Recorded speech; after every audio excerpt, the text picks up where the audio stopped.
Hello, Mr. Man. Hi, Full Sail classmates. My name is Stacey Roberts, and I'm about to present you with my video analysis of the graphic novel, The Divine and the Wicked. The title of my graphic novel is The Wicked and the Divine, Volume 1, The Faust Act. The creative team is as follows. Writer, Kieron Gillen. Artist, Jamie McKelvey. Colorist, Matthew Wilson. Letterer, Clayton Cowles. Designer, Hannah Donovan. Editor, Chrissy Williams. Flatter, Dee Conifee. And guest colorist for pages 1 and 2, Nathan Fairbairn. The publisher is Image Comics Incorporated. It is 177 pages long, and this graphic novel is a genuine graphic novel. Act 1 of the story begins on page 8, and it goes through to page 41. Act 2 starts at page 42 and goes through to page 114. Act 3 starts at page 115, and it goes through to page 152.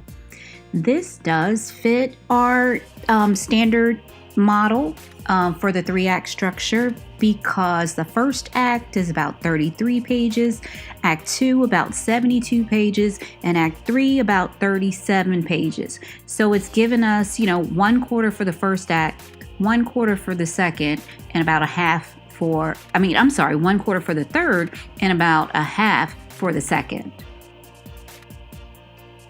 This novel story is Laura's, a college student from London.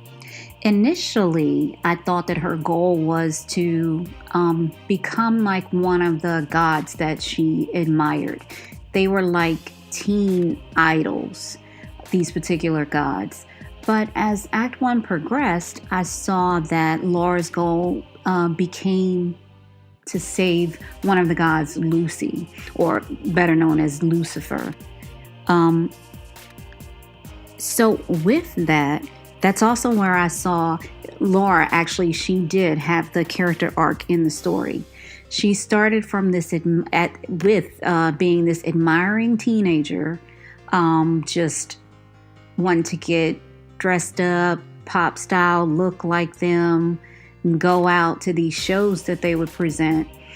She went backstage for an interview, and at that time, she became acquainted with this particular god, Lucy.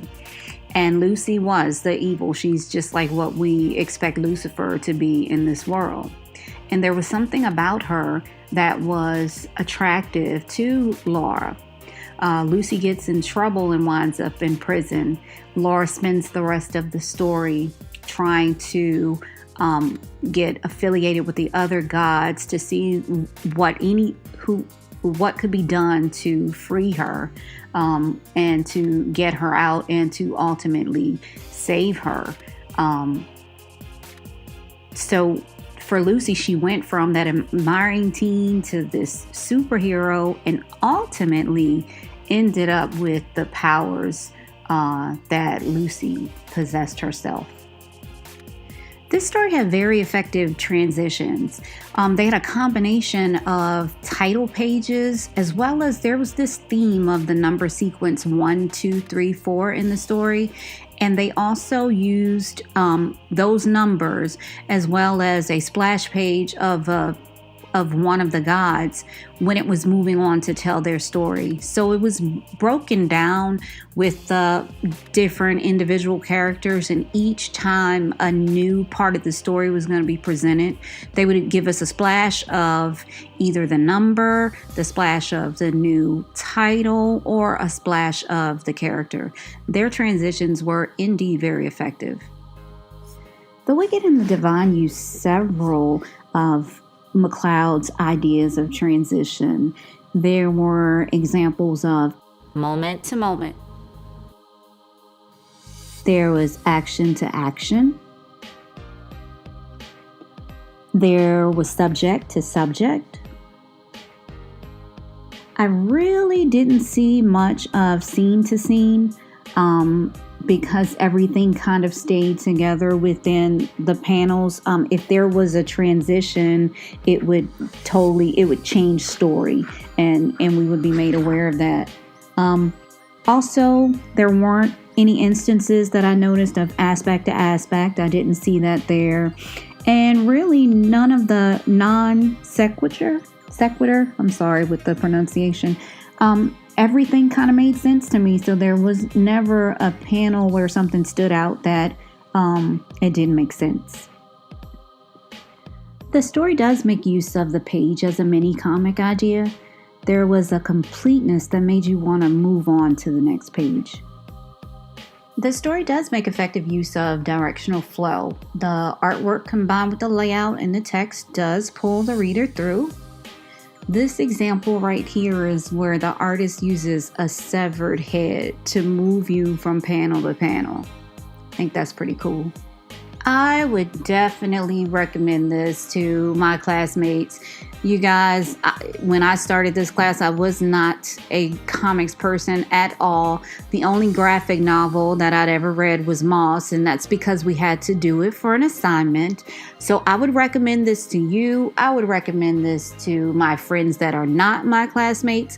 The people that are in the class, though, I found there are several that are really deep into comic books. So, it's for that to be the case, just definitely this is a good read. It is a good storyline. It's one of those types of stories where even for myself, after I got about a quarter of the way through, I had to go back and reread because I'm like, oh, that's what was going on. And that's the type of story that I like. That's the type of television show. That's the type of movie. That's kind of the way I like to write as well. This is one of those cases where they're not telling you that 2 + 2 = 4. They're like, okay, show me, they're not telling me that it's 4. They're telling me to figure out what it is. What is 2 + 2?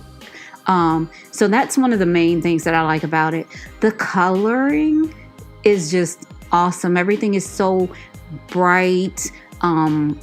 Just the women, like the gods in there. Even the guys, I take that back. Everybody is so attractive. It's like one of those shows like a TV show that you will watch that would have that. But I must say, this is one that I have enjoyed the most out of everything that I've read in class.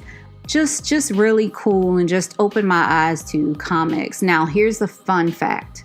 A fun fact about this is I would love to dress up as one of these folks for Halloween. I'm telling you, just look at them. Thanks so much. I hope you enjoyed it and you really should read it. It's a great graphic novel.